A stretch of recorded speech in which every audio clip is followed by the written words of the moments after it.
Servus, vítaj opäť na tomto kanáli, no a v dnešnom videu si ukážeme, ako daňovo optimalizovať portfólio tak, aby si nemusel odvádzať žiadne dane.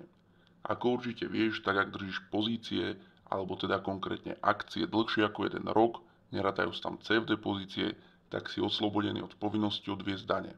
No v prípade, že máš profit za obdobie kratšie ako 1 rok, cez zatvorené pozície, tak musíš tento zisk zdaniť. Ale v dnešnom videu si ukážeme, ako sa tomuto vyhnúť, keďže aj na svojom dividendnom portfóliu mám už nejaký zrealizovaný profit, teda zatvorené pozície, ktoré som držal kratšie ako 1 rok, čiže v tomto videu ti ukážem, ako daňovo optimalizovať tak, ako to robia aj veľkí hráči. Každopádne netreba to nejako zdržiavať a poďme rovno na to, čiže keď chceš daňovo optimalizovať, musíš najskôr vedieť, s akou sumou musíš pracovať. Stačí si pozrieť svoj výpis za kalendárny rok a tam nájdeš, aký profit na zatvorených pozíciách si dosiahol, lebo ako veľmi dobre vieme, zisk rovnajú sa dane a štát sa chce podieľať na každom tvojom zisku. Takže ideme spraviť v očiach štátu stratu. Pozor, ale rátajú sa iba zatvorené pozície, čiže ak máš nejakú pozíciu, ktorú máš v profite a ešte si ju nezatvoril, tak toto sa tam neráta. Rátajú sa čisto iba zatvorené pozície. Čiže konkrétne na eToro pôjdeš do Settings, kde si nájdeš svoj výpis, nastavíš si Year to Date a hneď prvé, čo vidíš, je Summary. Tunak vidíš všetko o svojom účte a čo nás zaujíma je tento Profit or Loss Close Positions Only. Čiže konkrétne u mňa, keď nechcem odvádzať dane, tak musím so sumou $260,30 zatvoriť všetky stratové pozície, ktoré mám a na novo ich otvorím. Tým pádom nič nestratím, pozície mi ostanú, ale ukáže sa to ako zatvorená strata, čiže nie je potrebné odvádzať žiadne dane po tom, čo som zatvoril tieto pozície, keďže som žiaden zisk nedosiahol. Najjednoduchšie, čo môžeš spraviť, je si zo svojho portfólia dať si tam stocks a dať tu najväčší loss, čo máš na svojich pozíciách. U mňa je to konkrétne CVS, čiže mám tu 5,25 kusu, strata $80. Všetky zatvoríme. Ako vidíš, všetky pozície už sú zatvorené. Otvoríme si CVS a nakúpime za znova 5,25 kusu. Tým pádom pozícia mi ostane, zrealizoval som stratu $80. Ideme ďalej. Intel. 5 kusov, pozíciu zatvorím,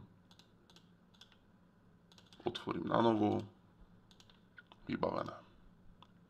APA Corporation, úplne ten istý proces, 11 kusov. Musíme chvíľočku počkať, lebo eToro to trvá samozrejme.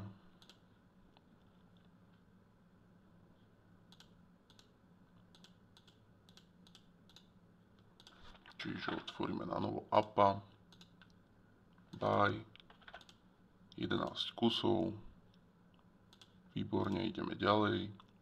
Ďalej tu máme Nestle. Nestle už má trh zatvorený, čiže to vynechám. Dáme si Humanu, túto pozíciu nemám otvorenú, tu je profit, konkrétne iba túto 1,04 kusu. Zatvorím, otvorím na novo.